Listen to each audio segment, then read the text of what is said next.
आज ख्रिसमस सुट्टीचा दिवस. पण ही सुट्टी फक्त विश्रांतीसाठी नव्हती, तर एका छोट्याशा साहसासाठी होती. सकाळी सकाळी रुधव मला म्हणाला, "पप्पा, आज आपण कुठेतरी फिरायला जाऊया." मग काय, बाबा आणि लेकराची स्वारी तयार झाली. थंडीचे दिवस असल्याने हवेत मस्त गारठा होता.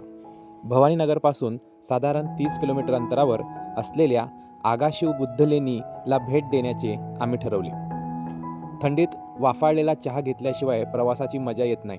वाटेत एका ठिकाणी मस्त चहा घेतला आणि आमचा प्रवास पुढे सुरू झाला.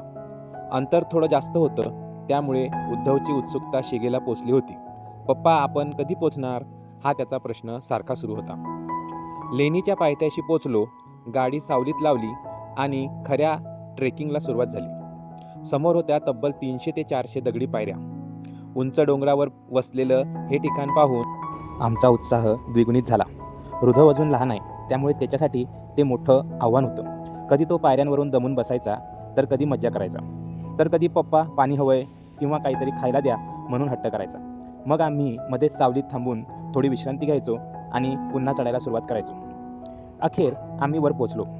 डोंगराच्या कुशीत कोरलेल्या या बुद्ध लेण्या बघून मन प्रसन्न झालं.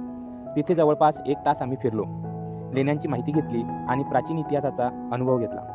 निसर्गाच्या सानिध्यात आणि इतिहासाच्या सावलीत घालवलेला हा वेळ खरोखरच अविस्मरणीय होता.